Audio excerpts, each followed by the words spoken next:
protests and the fatal shooting of a student yesterday. We cross live to that. 12:30 yesterday. Without really getting into the details of the outcomes of the meeting, agreements were reached on almost all the issues that were on the table. There were, however, two issues the SRC remained evidently unhappy about, namely, the university informed the SRC that it is not within its purview to change the NSFAS rules and regulations to fund BTech students, as they had demanded that BTech students must be provided NSFAS funding. That's the first issue. The second issue, the university also disagreed with the SRC on its demand to cancel all contracts we have of some of the buildings they had identified as maybe undesirable. However, and despite that,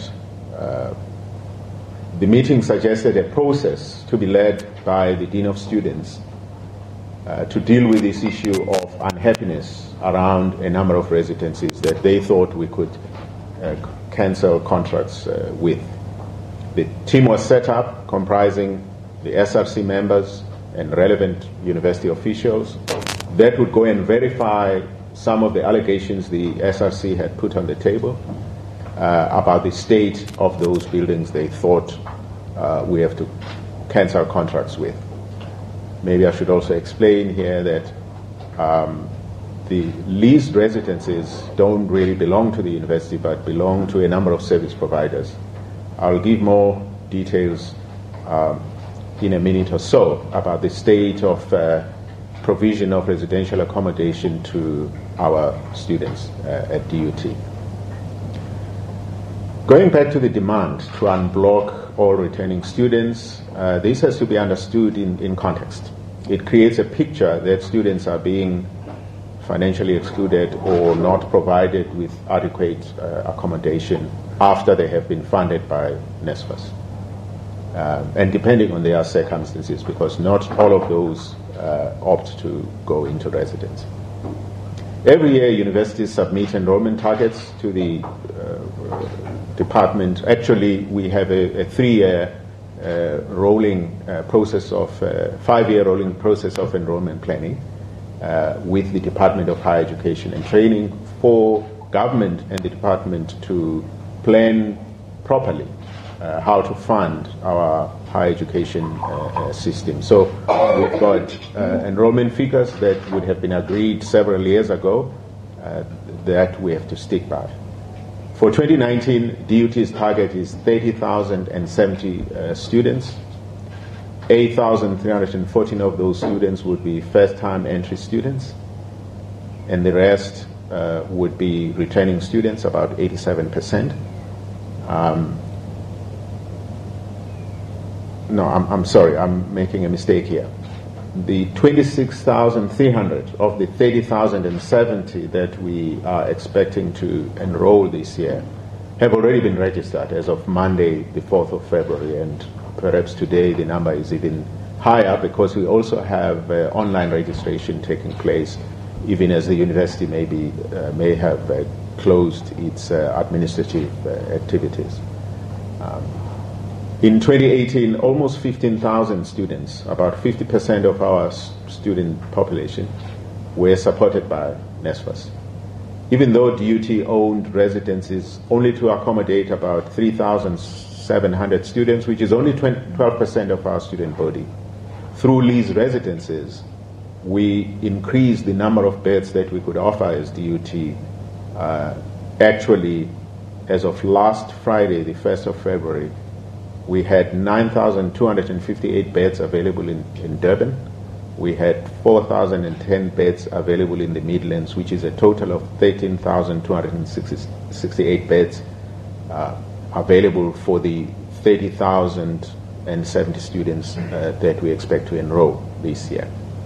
In fact, we have organized beds for 44% of our student body, up from, as of 2019, up from 5,110 that we offered, for example, in Durban alone in 2017. So there has been a huge increase, more than double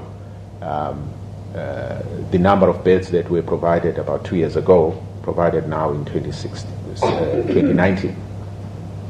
So I believe these numbers are indicative of the fact that the majority of our students have been offered accommodation, of course on the back of financial support and evidence thereof, and most of these students supported by NSFAS. We have been in constant communication with NSFAS. Even last night, the executive administrator of NSFAS called me. We had been talking the previous day, on Monday, about the challenge of a number of students who are unsure about whether they do have the funding and who had been funded the previous years. We have on record about 1,443 students who had been funded by NSFAS in 2018 and whose funding remained unclear until sometime late yesterday. Some of these have been processed already by NSFAS. We are also still awaiting funding decisions from NSFAS on some of our first-time entry students, first-year students.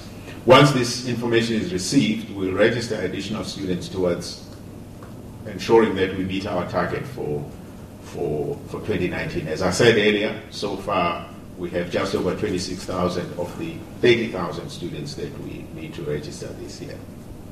We also need to point out that registration numbers have been growing on a daily basis. The factual information we are giving has been shared with the SRC, or was shared with the SRC at yesterday's meeting, and there have been many meetings almost daily with the SRC to give them a briefing on a number of developments around registration. This morning, we held a special Executive Management Committee meeting just before this press briefing in the presence of Dr. Nzimande, representing the Department of Higher Education and Training, Dr. Sipho Nzimande, who is based here in KZN on behalf of the DUT. We received a comprehensive report on what happened yesterday. It is important to say that investigations are continuing around what happened yesterday. I will recommend that we allow this process to be concluded, and we allow the investor community, we allow especially the family of Mlungisi Madonsela to deal with this matter without any pot shots, any apportioning of blame, and therefore sidestepping us from focusing on the challenge at hand, that of the death of the student and all the arrangements that need to be done to give him a decent send-off. We'll release the full details once authorities release the details about the investigations and so forth. As I pointed out earlier, the 2 members of the security staff were taken for questioning by the South African Police Services right until early this morning. The university will remain closed until further notice. The closure of the university does not mean shutdown. It means that all academic and administrative activities will remain suspended in order to allow the university time to deal with this pain, the ramifications, and all the complexities it portends for our academic and administrative work. We'll be engaging with all the stakeholders, particularly students, during this period of temporary closure. We'll also engage with government at provincial and national levels to help us with deal with the complexities of the matters before us. And we hope we'll collectively find the best way forward out of this difficult quagmire we are in as Durban University of Technology. Thank you very much to you all. Thank you so much, Professor Mthembu, for that statement. Colleagues, I'm going to open up the floor and ask if you have any questions. Once we come to you, if you could just maybe introduce who you are and which media title you're representing, and then you can ask your question to the Vice-Chancellor. So let's go with the first one. Okay, my name is Zianda Mtobo from Eyewitness News. I would just like for the DUT management to please share the name of the security company and possibly who owns it. What criteria does DUT use for hiring private security? And perhaps is the students' call for insourcing not validated through what the tragedy of the death of Mlungisi?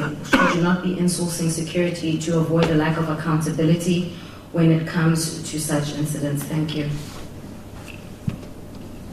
Thank you so much. Vice Chancellor, would you prefer to get a number of questions first or respond as we get them? Maybe let me respond as I get the questions. All right.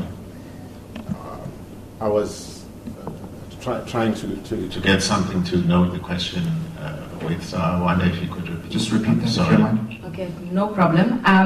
What is the name of the security company? Are you able to divulge who owns it? And what is the criteria used by DUT when hiring a private security company? For an example, people want to know how this private security guard had a firearm on campus. And so the criteria would then be able to explain the methods through which that security company would use to mitigate against, for crowd control, etc. But also, is it not time then for DUT to insource, given what has happened to Mlungisi Madonsela? Because now you may actually now respond to me and say that that is the responsibility or the management of the security company. Is it not something that you should also be in charge of?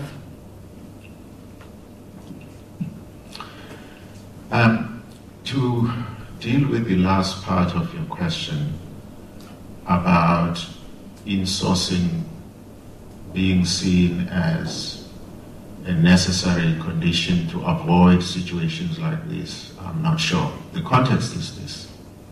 And whether it had been insourced or outsourced security, DUT, as probably most of you are aware, especially the campuses that are based here in Durban are based in the city.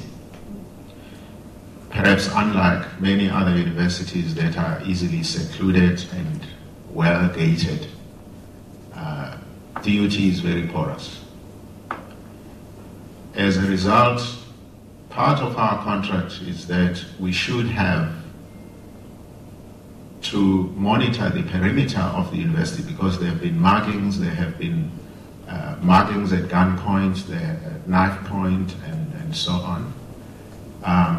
We do have security. In fact, we've got only 6 out of a security team of about 250 members across our 7 campuses. There are only 6 who carry guns, mainly for guarding or monitoring the perimeter of the university where markings do take place and other crimes do take place. So the issue of insourcing, I do not know how insourcing would necessarily prevent the university from ensuring that our staff and students have protection around the perimeter of the university, which is the only reason why we have 6 out of 250 police officers carrying guns. What happened yesterday afternoon is that there was a call, a radio call, to the central command of the security establishment at DUT that there had been attack with bricks and stone at one of our residences, not residences, one of our buildings called Open House. And then a number of these senior officials who carry guns, security officials, then went to Open House. And that's where the shooting took place. The criteria for having a private provider,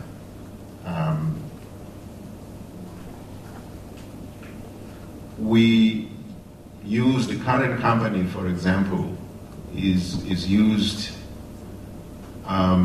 also by one of our TVET colleges. And the criteria, of course, would have been criteria that you would normally wish for, whether people or the company has the right number of staff to be able to carry out the job, have the right experience to do the job, have the right equipment, and so forth. So I believe that DUT's requirements are in line with many other requirements, perhaps within the higher education sector and anywhere else where such services are required. I don't know if there's anything I'm leaving behind. The name of the company. Oh, the company's name is called Excellent Security, and it's run by Mr. George and Mr. Ngwili. Thanks. Take a question here. Just identify yourself and where you're from. Are you handing it over, the right to ask a question? First of all, VC, you say you condemn the usage of live ammunition, but how do you condemn the service that you have procured? Number two, if we can get some clarity, does the alleged shooter work for DUT or for the private security company? Thank you. Thank you for the question. Yes. As I explained, out of the 250 members of the security personnel, there are 6 that carry guns for the purposes of securing the external environment, the perimeter of the university. So the majority and a great majority of our security personnel do not carry guns, because we understand that when it comes to our students, there is no need to carry guns. It so happened, of course, yesterday that because of not having enough people who are well trained, for example, members of the public order police, everybody was kind of called in to help with the difficult situation we were facing. We had not expected that the security officers that are responsible for perimeter guarding would also find themselves involved.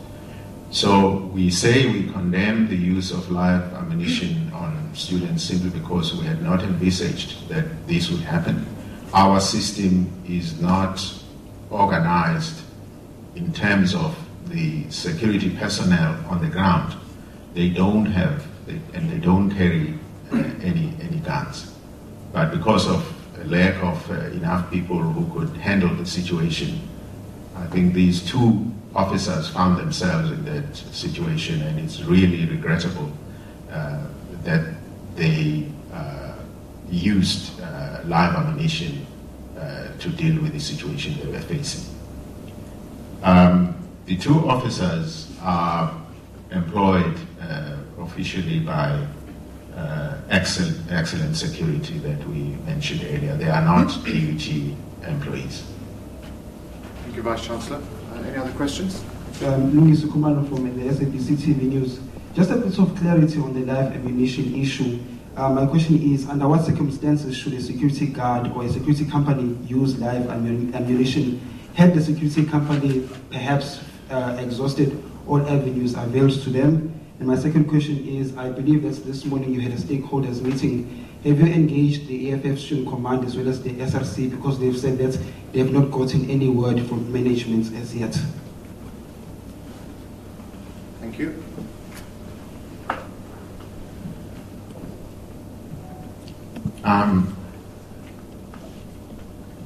Not really being steeped in matters of security management, I wouldn't know the circumstances under which security personnel have to use live ammunition and so on.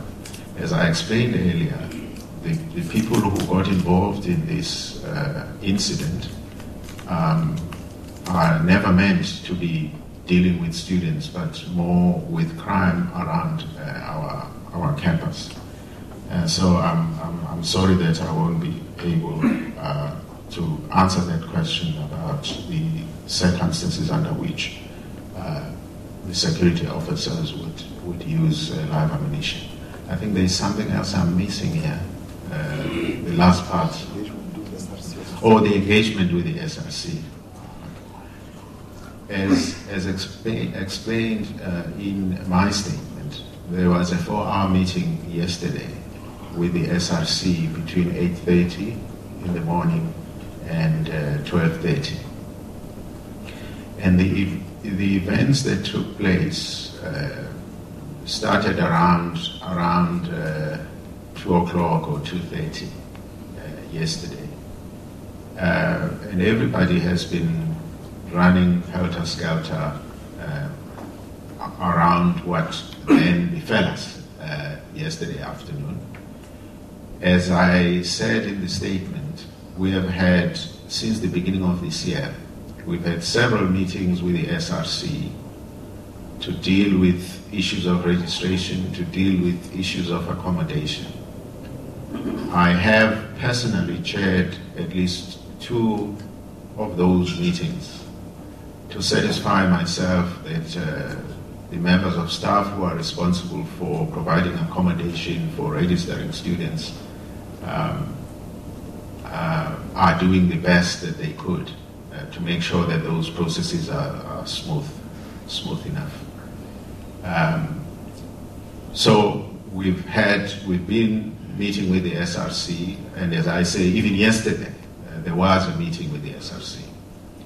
We had a meeting earlier of the Executive Management Committee, and I think as we sit here, there is a meeting that should be taking place before the end of today with the SRC. The question had a reference to the EFF Student Command. All student organizations are affiliated to the SRC. As you can imagine, and as you know very well, it's not only the EFF Student Command that was involved in the call for the total shutdown of KZN universities. SASCO and I think the ANC Youth League were involved too.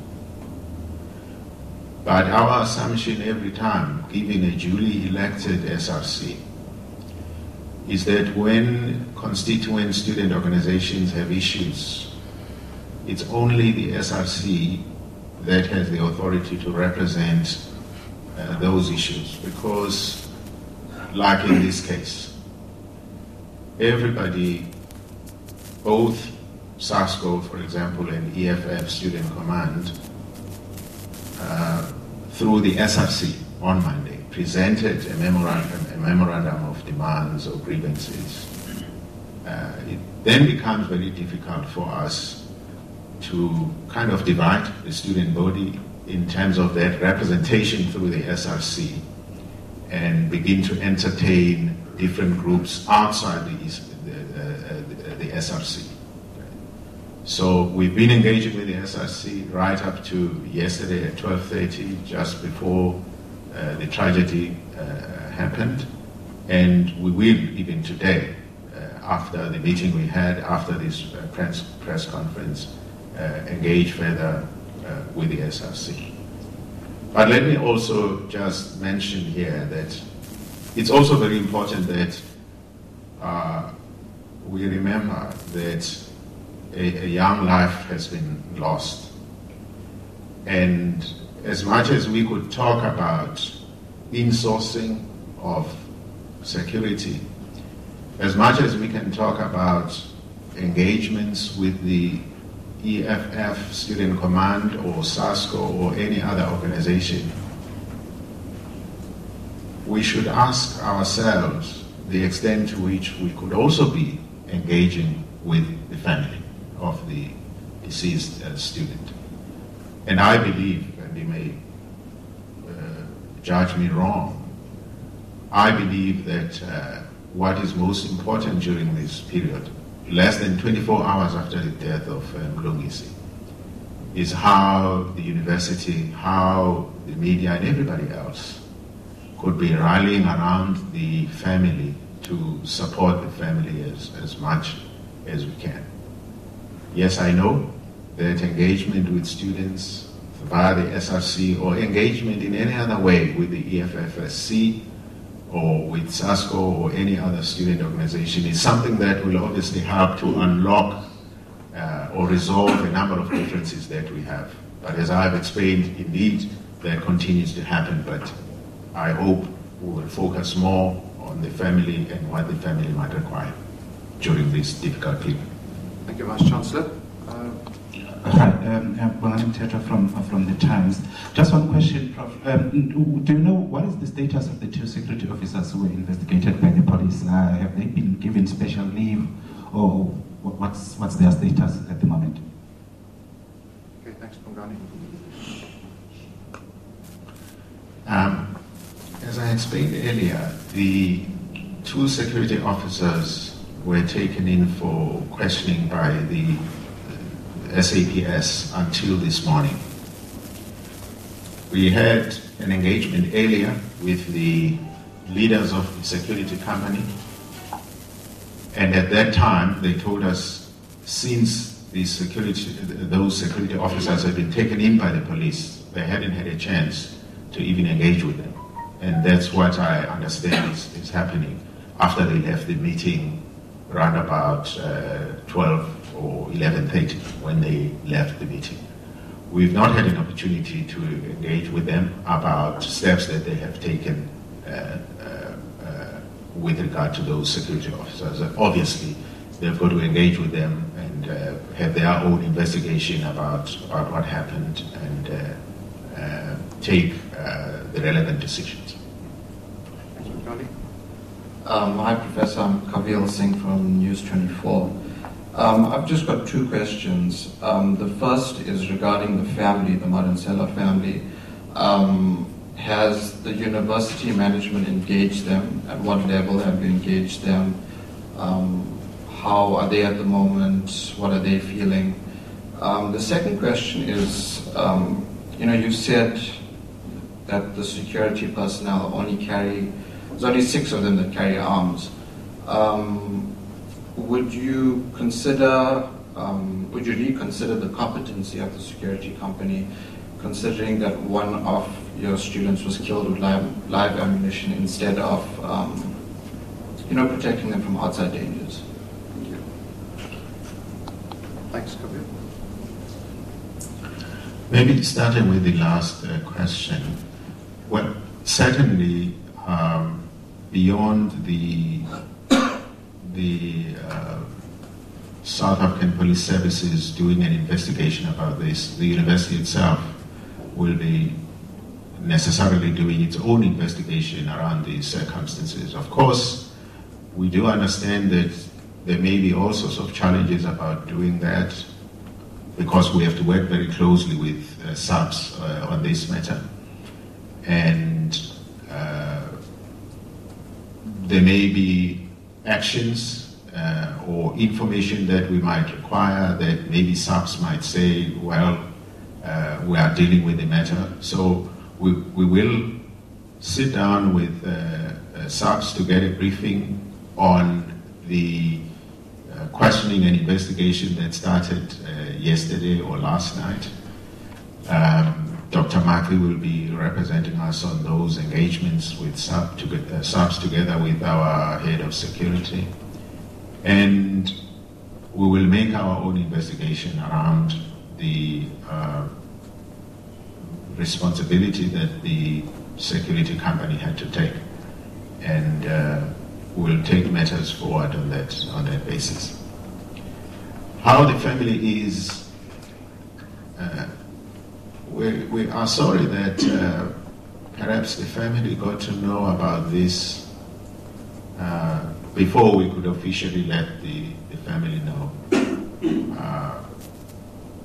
We understood that the matters had already been on Twitter, on Facebook, including the identity of Mlungisi. And that the family got to know through, I think, the brother, Mlungisi's brother, who is reported to be a student at Mangosuthu University of Technology.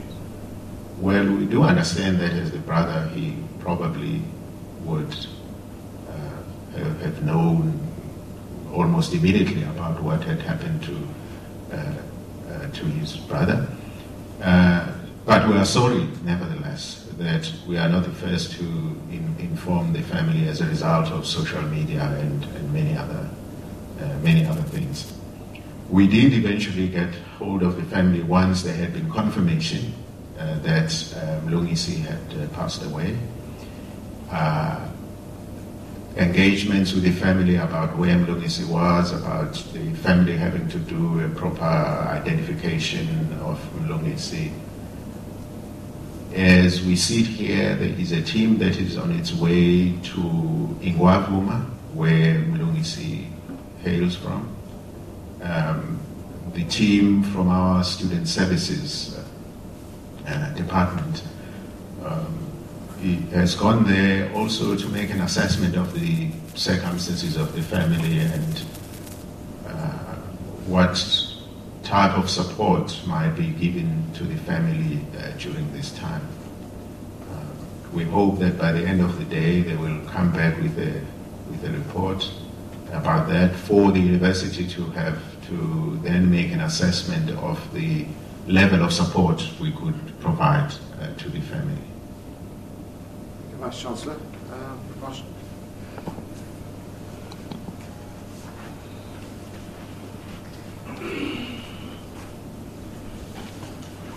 Good afternoon, Vice Chancellor. I'm Prabhashini with the SABC Radio.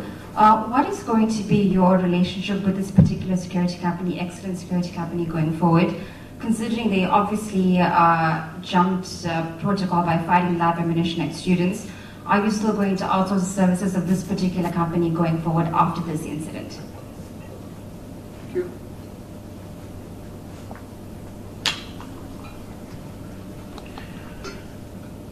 I'm sure you would all understand that when you have entered into a contract with a security company and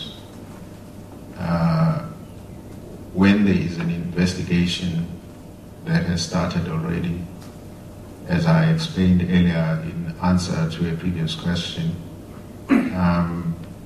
we've got to provide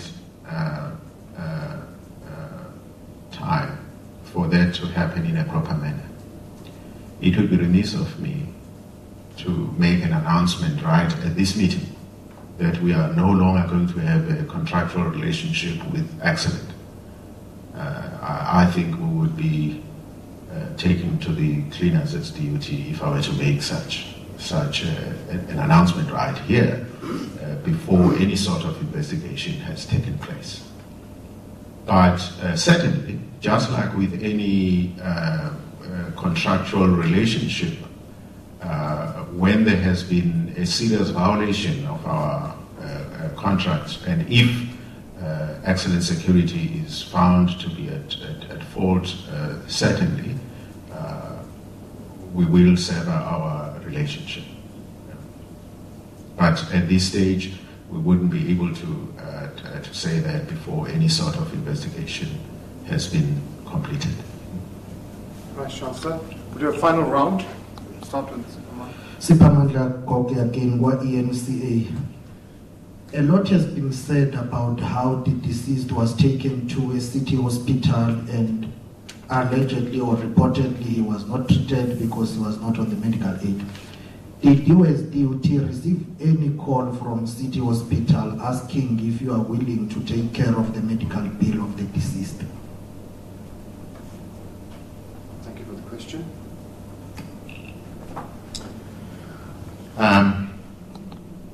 I think I will now give an opportunity to Dr. David Mohale in case he has some information about that. He is closer to the ground, besides being Director of Special Projects in the Vice Chancellor's office. we gave him the responsibility sometime last year to take or give special attention to issues around student life and student services. I'm not aware that there had been any request to the university for help. I'm not aware of that, but he might well be aware. Thank you very much, Vice Chancellor. Just perhaps to take it where the Vice Chancellor has left it, we've got to the specific question whether the hospital did call DUT or not. I think at this point in time, one would not be able to neither confirm nor deny that. As the statement has said, and Vice Chancellor has repeatedly said, that there's a process of investigation that will be undertaken. Part of what we hope to get a deeper sense of out of the investigation exercise is to understand as to what might have happened according to the reports and the footage which we saw, that almost immediately after the incident there was a buggy that happened to be around the scene, in which some students then immediately took the deceased and then put him in the buggy. The details as to what would have happened from that point until they got to the hospital at this point in time, we would not know and would not want to preempt anything until there has been a full investigation. Of course, in terms of, according to our own processes in a normal situation, we would have departments that would be involved in an event that there would not have been disruption or deviation from a process similar to what happened yesterday, that students themselves took it upon themselves to put the deceased into the buggy. Unfortunately, yesterday we were not able to fully follow that process because of circumstances beyond control. But certainly it will be one of the details that will be disclosed once investigation is completed. It could be that this response, does not fully answer our question, but at this point in time, we're not in a position to can confirm nor deny whether the hospital did call or not. Thanks. Thank you so much. Are there any other questions before we wrap up? No? Over here? Yeah, sure. We've got two requests already from ENCA, SABC. Would you be the third? Vice Chancellor, anything else from your side? Well, from my side, thank you very much for attending this press conference and for showing your deep concern about what happened at DUT and giving the right decorum to this press conference. I think taking into account that there is a life, a very young life that has been lost, that we are all in shock about what happened at our university, that we had not ever thought would happen. And once again, we're really sorry to the entire South African public, to the parents, guardians, and the students that are obviously very traumatized about what happened. And we hope we will learn lessons from this and move forward to greatness as a DUT. Thank you very much. Thank you, Vice Chancellor. Thank you, colleagues. As developments come up, we'll issue our regular statements via Communications and Media Office. So thank you for being here. I think SABC, ENCA, Daily News. So is SABC ready to go? Yeah. Sure. I think it's fine. Okay. Sure.